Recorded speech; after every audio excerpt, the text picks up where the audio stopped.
It's that time again where we have completed a Final Fantasy and we get to all come together and make a tier list on that Final Fantasy. This one in particular being Final Fantasy VII. You can see the completed video just here if you want to watch that beforehand. But we are going to be talking about the characters of Final Fantasy VII, in particular the playable characters of Final Fantasy VII. Now, most tier lists will base their tier rankings on combat abilities, and I'm going to be doing that. But I'm also going to be talking about the lore of these characters, the story of these characters. How do these characters make us feel? Did we relate to those stories? Because we may have a character that is deserving of S because of its combat abilities, but their story may bring it down to A, B, or even C, which can really shake things up just a little bit. So of course there are going to be spoilers in this video if you haven't played Final Fantasy VII, so if that is you, I'll catch you on the flip side. For those that remain, what is up guys, Jen here, hope you are all doing well. Welcome back to the channel. Got you covered with timestamps, so if you want to skip ahead to your favorite character, feel free to do that, whatever floats your boat. And you can skip to the end as well if you want to see what the overall ranking is. Just don't comment if you do that, because you are not going to know the context of how I got there.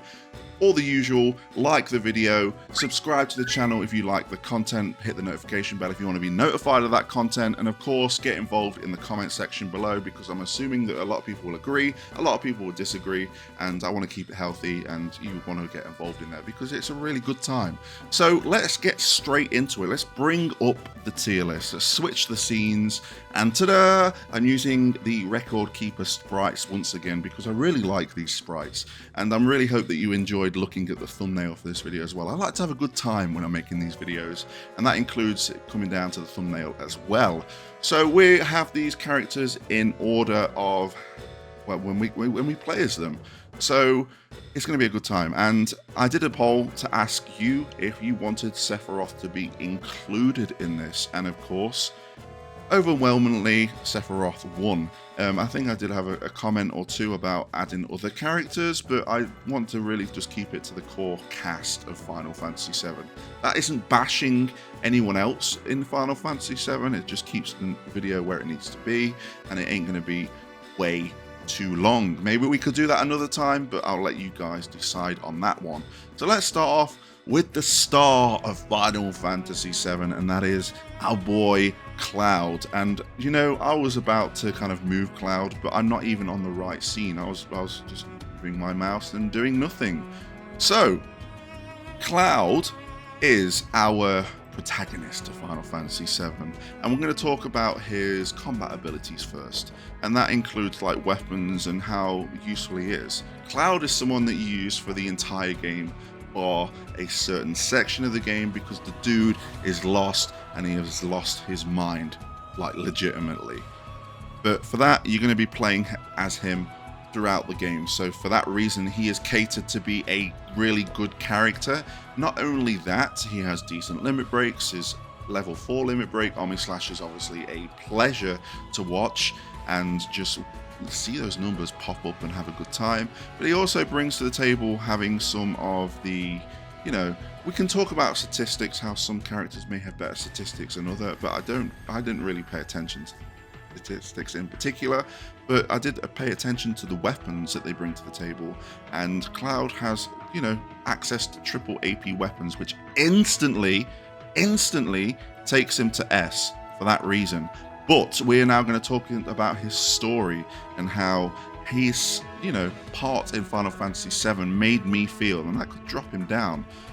But I think it's no surprise when we're talking about Cloud, especially if you're playing Final Fantasy VII for the first time.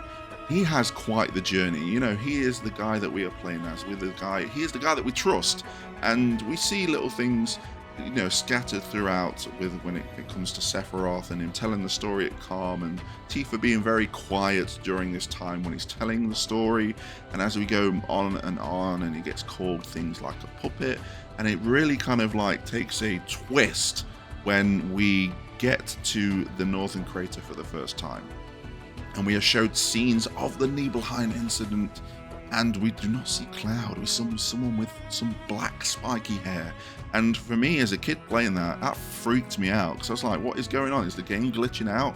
But we kind of you know, Cloud is starting to get questioned. The guy that I trusted throughout this game, I am questioning him. And, you know, it turns out that he was not where he was for the Nibelheim incident, but he was there. And that was the most, you know, greatest twist after the twist of him not being there, was that he was there and he was the infantryman. But as a whole, for Cloud's story, I really like Cloud's story. It is going to be really interesting to see what they do when it comes to Rebirth and just that unreliable narrative that he's going to bring, because we know already that he ain't, you know, all right in the head because of like being injected with Genova Stells, etc. But it's a really good story. So now let's talk about Barret. Barret. Where shall we start?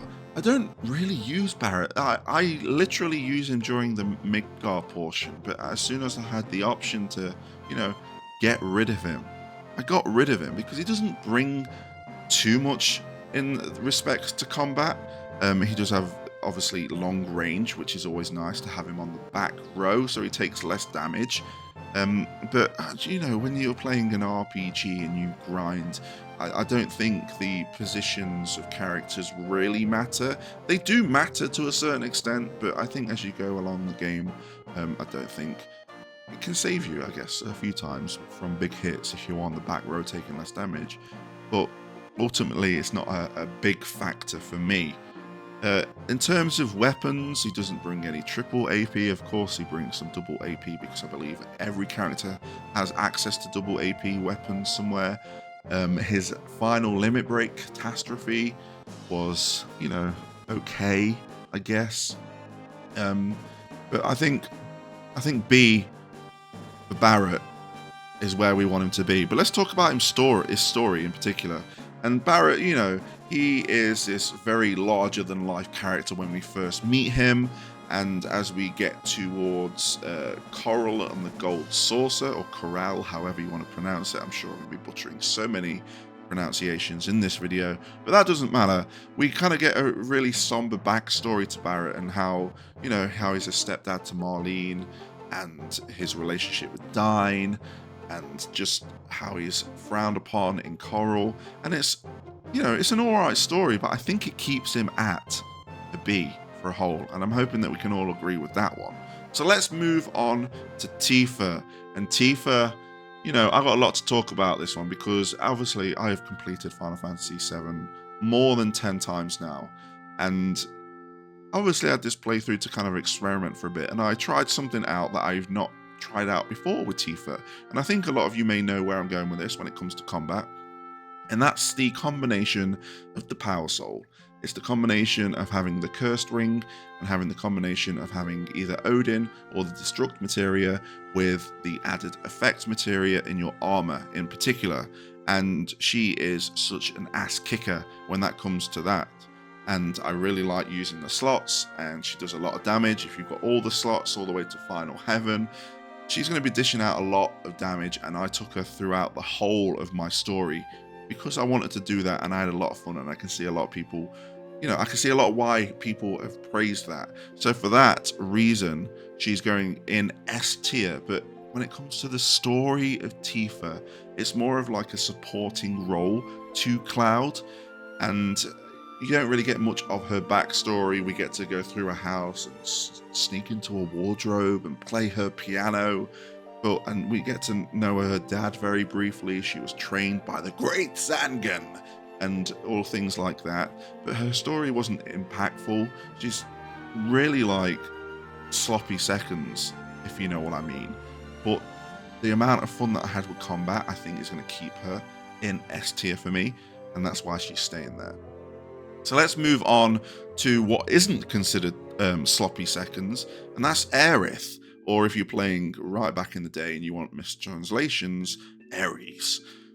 But I'm probably can create some controversy in the comments already by saying the whole sloppy seconds comment. I don't mean anything by it, and if you want to discuss about that, that's absolutely fine.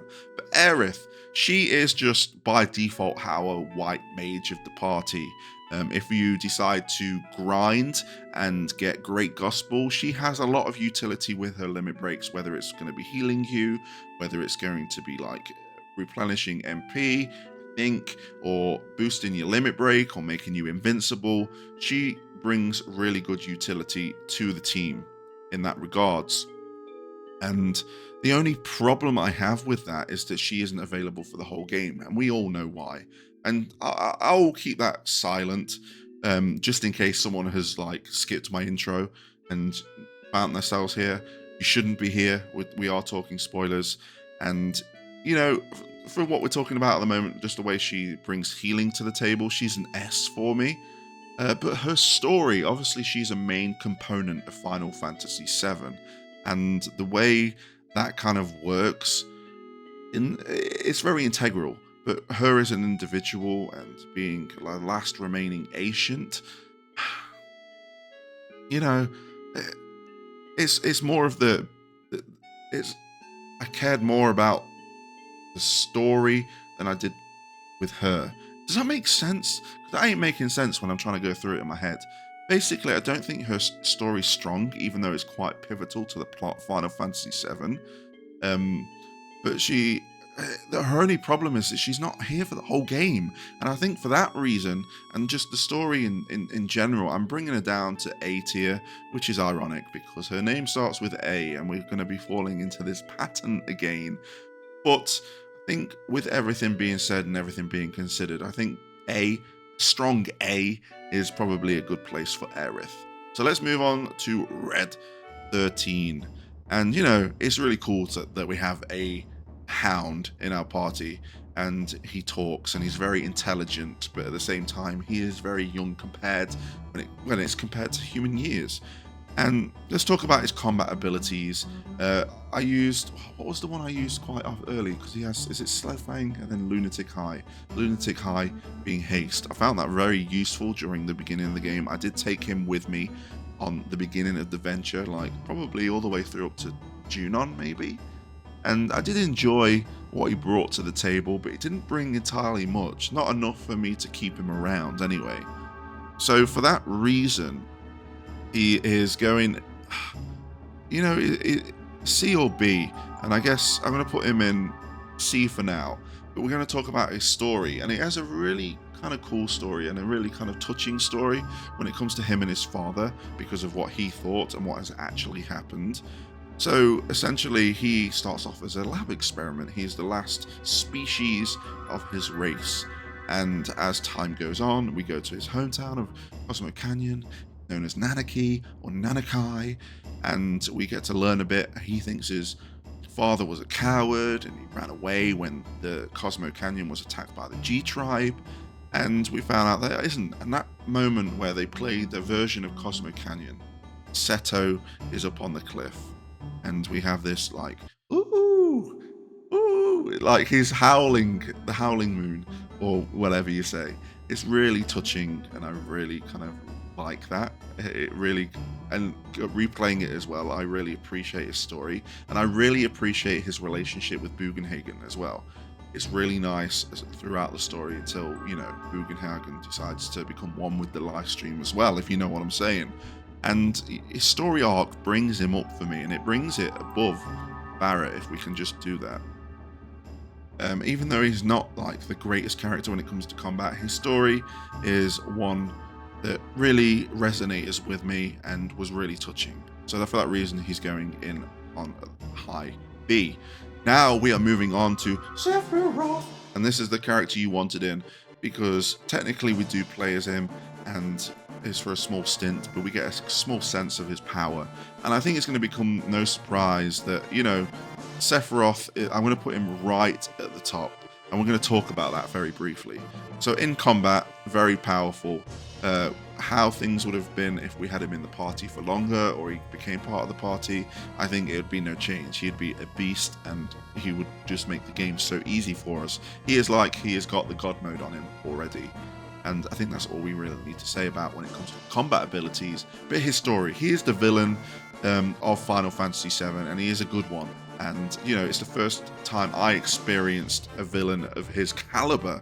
You know, from playing Crash Bandicoot and Neo Cortex, or playing Sonic the Hedgehog and Dr. Robotnik, you know, Sephiroth was a step up in terms of villains from those guys, just because of the nature. You get to learn about his history, you get to learn about, you get to learn so much about him, and there's so much lore that's there. The way he kind of like is this respected member of soldier, the way that he is looked upon from his peers. He's in the newspapers. He has young, aspiring teenagers like Cloud want to be like him.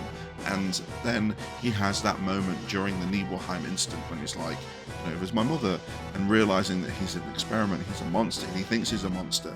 Then he, Cloud eliminates him and he gets killed essentially, but he comes in the live stream and he's traveling down the live stream. The live stream's just full of memories, and he's gathering all that up, and he sits place at the northern crater waiting for all of these people that have been injected by Genova cells to come to him to get the black materia, to then cast Meteor and then become one of the greatest bosses, with music being Birth of a God and One Winged Angel. Is just, Supernova alone is just a sight upon itself, like experiencing for the first time. So for that reason, and I think a lot of people would probably agree, and again, S tier, Sephiroth, it's a trait that we're going to fall into far too often, but I think he's deserving of that top spot. So let's move on to Yuffie.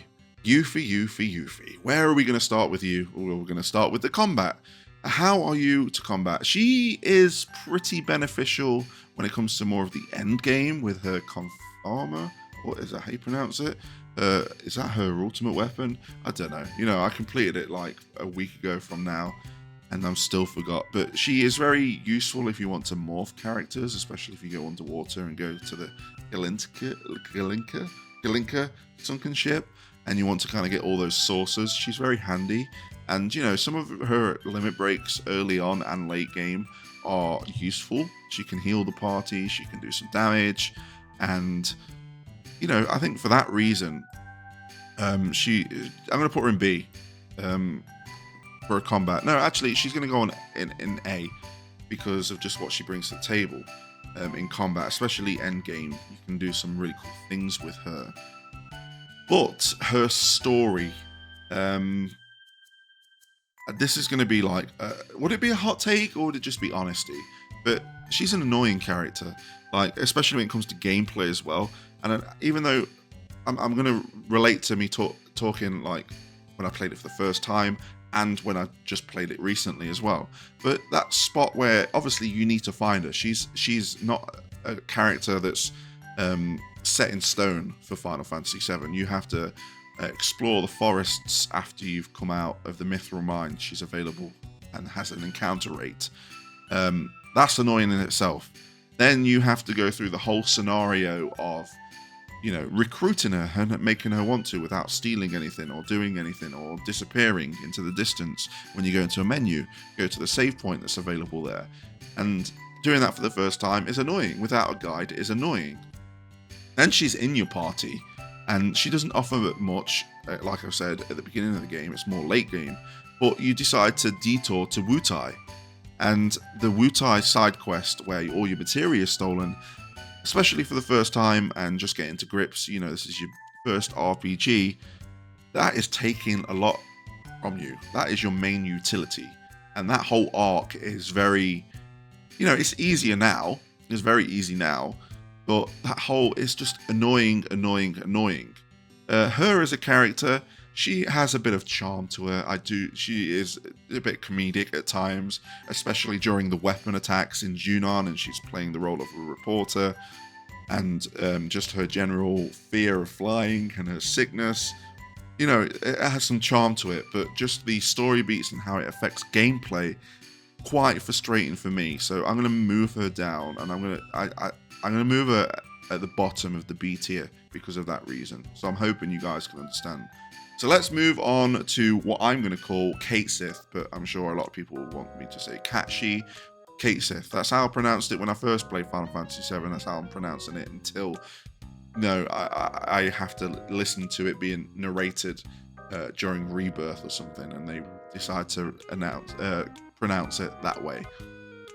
But again, falls into the tropes of being annoying, and Cait Sith's memorable moment, obviously we all know it's a animatronic being that's being controlled by Reeve to spy on the party. We get that revealed when the black materia is stolen and taken to Sang, and pronunciations. It's early in the morning for me as well, so just, give me some benefit of the doubt. But just that whole arc of like, oh man, backstabber. And then, Reeve as a character is probably higher than Cait Sith as a character. But Cait Sith as a character, he has that moment where he sacrifices himself.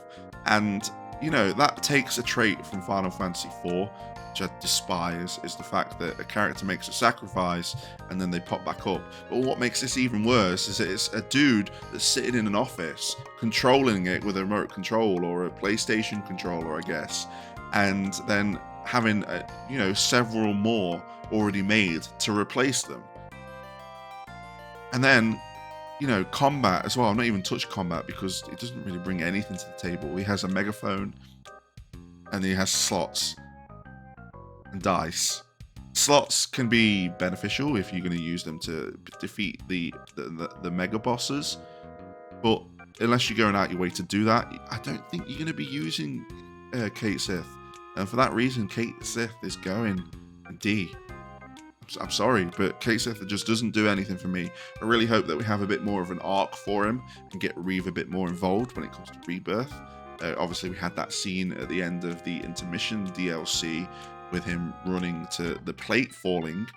And, that makes it already add character to him because he is really against what Shinra are doing. And that'll be an interesting dynamic. Let's just see how they tackle it in the remake. So next, we are going to our second hidden character, or character that isn't set in stone in the OG story, and that's Vincent. Now, Vincent, when it comes to combat abilities, is a give or take, really, because essentially, once you use his limit break, whether it be his earlier one or all the way to Chaos, you don't have any control over him. And sometimes that can be really annoying if you're going, especially I noticed when using the first limit break, it's fire-based attacks. And I was going against a lot of monsters at the time that were strong and even got healed by fire. And essentially his limit break, he is going into berserk mode. He is a berserker. But when he's not in, and he is powerful when he is in that mode, like as expected, being a berserker. But outside of that, he ain't that great in combat. So for combat, again, he would go in D, but we got to talk about the story, just the coolness of Vincent Valentine. Vincent is a really cool character. He has a really cool backstory to the point where it got even more flushed upon when it came to his own game, Dirge of Cerberus. Might have not been the greatest game, but it certainly brought a lot of really cool lore for Vincent. And, his history with the Shinra being a Turk, Lucrezia obviously being the mother of Sephiroth, and just all the story, if you go out your way to learn about him, and just his dialogue choices if you have him in his party, it's just cool. And for that reason, his story is really strong for me. It brings him up not only to C, not only to B, but it brings him above Barret for me. That's where I'm going to put him. So we are finishing off with the last character that you can recruit, bearing in mind if you decide to get Yuffie as early as you can, and if you get Vincent as early as you can. Cid is the last character. And Cid, he is one of the greatest Cids in the Final Fantasy franchise. His potty mouth, his demanding of getting the goddamn tea, and just him representing the Dragoon in this generation as well is super cool. But let's talk about what he brings to the combat. Obviously, he is based upon the classic Dragoon, so he has his jump limit break.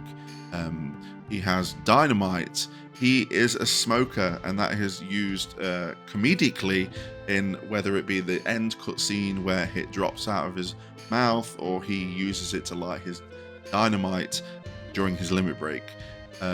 Really comedic, really kind of like, I don't know, just a really cool character in combat. And not only that, he has one of the other triple AP weapons. And, you know, when you're playing and you want to get the materia leveled up, he's going to be in your team, and he was in my team from the moment I got him till I got to the end of the game. So before I move him, I want to talk about his story. You know, he is a pilot. He, of course, falls into the trait of the Cid that brings the airship to the table. He had the tiny Bronco. He has a really cool story of where he had the dreams and aspirations of going to space, and it was taken away from him. But then as time goes on and we play through the story and we're hunting down the huge materia, you know, Shinra are planning on using the rocket to eliminate Meteor. And as this is going on, we happen to be inside, and Cid gets his dream of going into space, and it's just a cool sequence of events. And you take all of that together, and I think, you know, he goes here. He goes in S, in front of Tifa, but slightly behind Cloud. I feel like if we spent less time with Cloud, or if he had a bit of a weaker story, I would swip that around like that. But I think that's where I want him to be. And there we go. There is the completed tier list. What do you guys think about it? You know, we've got quite a lot of it in S this time, but I think just being more involved with these characters, with it being my first Final Fantasy, and some of these characters having really cool stories that they bring to the table, is just something to really talk about and have fun with. And, you know, that's what I'm coming up with today. So let's switch back to my beautiful face and let's close this video. I thank you for watching, and until next time, I'll catch you on the flip side.